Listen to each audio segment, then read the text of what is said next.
லாலுவின் மகள் ரோகிணி ஆச்சாரியா ஆர்ஜேடியை விட்டு விலகுவதாகவும் குடும்ப உறவை துண்டித்துக் கொள்வதாகவும் அறிவித்ததன் பின்னணி என்ன? பீகார் மாநிலத்தில் ராஷ்டிரிய ஜனதா தளம் கட்சி தலைவர் லாலு பிரசாத் ராப்ரி தம்பதியருக்கு மிசா பாரதி, ரோகிணி ஆச்சாரியா, சாந்தா சிங், ராகினி யாதவ், ஹேமா யாதவ், அனுஷ்கா யாதவ், தேஜ் பிரதாப் யாதவ், ராஜலட்சுமி சிங் யாதவ், தேஜஸ்வி யாதவ் என 9 பிள்ளைகள் உள்ளனர். அனைவருக்கும் திருமணம் ஆகிவிட்டது. இவர்களில் மூத்த மகள் மிசா பாரதி, இரண்டாவது மகள் ரோகிணி ஆச்சாரியா, மகன்கள் தேஜ் பிரதாப் யாதவ், தேஜஸ்வி யாதவ் ஆகியோர் அரசியலில் இருக்கிறார்கள். லாலுவின் மூத்த மகள் மிசா பாரதி கடந்த 2014ஆம் ஆண்டில் அரசியலுக்குள் நுழைந்தார்.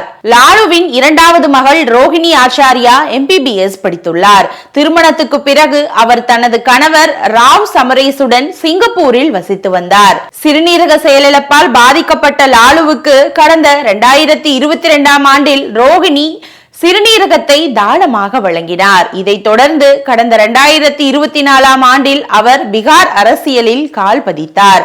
அந்த ஆண்டு மக்களவை தேர்தலில் சரண் தொகுதியில் போட்டியிட்டு அவர் தோல்வியை தழுவினார். அதன் பிறகு அவர் மீண்டும் சிங்கப்பூருக்கே சென்றுவிட்டார். பீகார் சட்டப்பேரவை தேர்தலை ஒட்டி அவர் மீண்டும் பீகாருக்கு திரும்பி வந்தார்.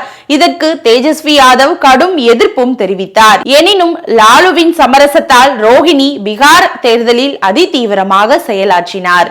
இந்த சூழலில் பீகார் தேர்தலில் ஆர்ஜேடி படு தோல்வியை சந்தித்தது. அந்த கட்சி 143 தொகுதிகளில் போட்டியிட்ட நிலையில் வெறும் 25 தொகுதிகளில் மட்டுமே வெற்றி பெற்றது. தேர்தல் தோல்வி காரணமாக ரோகிணி மீது தேஜஸ்வி யாதவ் பல்வேறு குற்றச்சாட்டுகளை முன்வைத்தார். இது தொடர்பாக சமூக வலைதளத்தில் பதிவான பதிவுகளையும் வெளியிட்டார். நான் அரசியலில் இருந்தும் குடும்பத்தில் இருந்தும் விலகுகிறேன். தேஜஸ்வியின் நண்பர்களான சஞ்சய் யாதவும் ரமேஷும் இதைத்தான் விரும்புகிறார்கள். எல்லா பழியையும் நானே ஏற்றுக்கொள்கிறேன் என்று முதலில் ஒரு பதிவை போட்டிருந்தார். அதன் பிறகு பல பகிரங்க குற்றச்சாட்டுகளையும் அடுக்கியிருந்தார். ஒரு மகள், சகோதரி, மனைவி, ஒரு தாய் அவமதிக்கப்பட்டால், மிகவும் மோசமான வார்த்தைகளால் திட்டப்பட்டால், காலணியை கலற்றி அடிக்கவும் முயற்சி செய்தனர். ஆனால் நான் சுயமரியாதை விட்டு கொடுக்கவில்லை. வேறு வழியின்றி கண்ணீர் விட்டு நின்ற பெற்றோரையும் சகோதரிகளையும் விட்டு பிரிந்து வந்தேன். எனது தாய் வீட்டிலிருந்து என்னை வெளியேற்றி விட்டார்கள். நான் ஆதரவற்று நிற்கிறேன். எனது பாதையை வேறு யாரும் தேர்வு செய்ய வேண்டாம். எந்த ஒரு குடும்பத்திலும் ரோகிணி போன்ற பெண் பிறக்கக்கூடாது.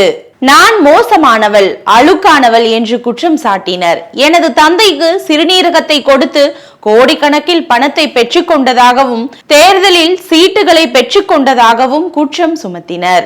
திருமணமான அனைத்து பெண்களுக்கும் ஓர் அறிவுரையை கூற விரும்புகிறேன். உங்கள் வீட்டில் அண்ணன், தம்பி இருந்தால் தவறுதலாக கூட உங்கள் தந்தையை காப்பாற்ற முயற்சி செய்ய வேண்டாம். தம்பியோ அண்ணனோ அல்லது அவரது ஹரியானா நண்பரையோ சிறுநீரகத்தை தானம் செய்ய சொல்லுங்கள். திருமணமான பெண்கள் அவரவர் குடும்ப நலன்களில் மட்டுமே அக்கறை செலுத்த வேண்டும். உங்கள் கணவர், பிள்ளைகள் மீது மட்டும் அக்கறை செலுத்துங்கள். எனது தந்தையின் குடும்பத்துக்காக எனது 3 பிள்ளைகளை சரியாக கவனிக்கவில்லை. நான் மாபெரும் தவறு செய்துவிட்டேன். எனது கணவர், அவரின் உறவினர்கள் அறிவுரையை மீறி எனது தந்தைக்கு சிறுநீரகத்தை தானமாக வழங்கினேன். எனது கணவரின் பேச்சை கேட்கவில்லை. கடவுள் போன்ற எனது தந்தையை காப்பாற்ற சிறுநீரகத்தை தானமாக வழங்கினேன். அதற்கு நன்றி கடனாக என்னை மோசமானவள் என்று சபிக்கின்றனர். நான் செய்த தவறை யாரும் செய்ய வேண்டாம். என்னை போன்ற மகளாக யாரும் இருக்க வேண்டாம் என்று தேஜஸ்வி மீது குற்றம் சாட்டி வெடித்து தள்ளி இருக்கிறார் ரோகிணி. ரோகிணி கிளப்பிய இந்த புயலுக்கு பின்னால் அவரது சகோதரரான தேஜஸ்வியின் நெருங்கிய நண்பர்கள் ரமேஷ் நிமத் மற்றும் சஞ்சய் யாதவ் ஆகியோர் இருக்கின்றனர். ஆர்ஜேடியில் அந்த அளவுக்கு முக்கியத்துவம் வாய்ந்த ரமேஷ், சஞ்சய் ஆகியோர் யார் என இங்கே கேள்வியும் எழுகிறது. கடந்த 2 ஆண்டுகளாக தேஜஸ்வியின் அரசியல் குழுவில் ரமேஷ் நிமத், சஞ்சய் யாதவ் ஆகியோர் முக்கியமானவர்களாக இருக்கிறார்கள். உத்தரப்பிரதேசத்தின் பல்ராம்பூரை சேர்ந்தவர் ரமேஷ். பல்ராம்பூர் தொகுதி சமாஜ்வாதி முன்னாள் MP ரிஸ்வான் ஜாகரின் மருமகன் தான் இந்த ரமேஷ். ரிஸ்வான் மூலம் அரசியல் அனுபவம் பெற்ற ரமீஸுக்கு தேஜஸ்வி நட்பு கிடைத்தது. தேஜஸ்வி விளையாடி வந்த கிரிக்கெட் கிளப்பில் ரமீஸும் இருந்தார். இதனால் இருவருக்குள் நட்பு உருவானது. அதன் பின்னர் அரசியல் களத்தை ஏற்படுத்திக் கொண்டார் ரமீஸ். ஆர்ஜேடியின் வார் ரூம் எனப்படும் அரசியல் வியூகம் அமைக்கும் பிரிவுக்கு ரமீஸ் பொறுப்பாளரானார். அவர் கூறியபடியே சகோதரி ரோகிணியின் ஆதரவாளர்களில் ஒருவருக்கு கூட தேஜஸ்வி தேர்தலில் சீட் அளிக்கவில்லை. இது பூதாகரமாக வெடித்தது. ரோகிணி குற்றம் சாட்டியுள்ள மற்றொருவரான சஞ்சய் யாதவ் ஹரியானாவின் மகேந்திரகரை சேர்ந்தவர். டெல்லியில் புள்ளி விவர நிபுணராக 3 தனியார் நிறுவனங்களில் பணியாற்றி இருக்கிறார். 2010 அரசியல் ஆலோசகராக மாறி தன் பணியை ராஜினாமாவும் செய்துள்ளார்.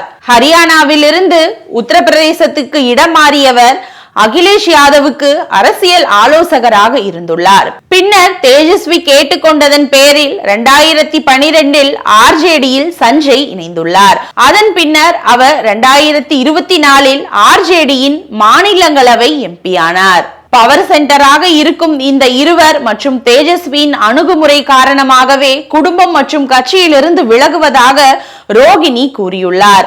இதனால் ஆர்ஜேடி கட்சிக்குள் பெரும் சலசலப்பே ஏற்பட்டுள்ளது.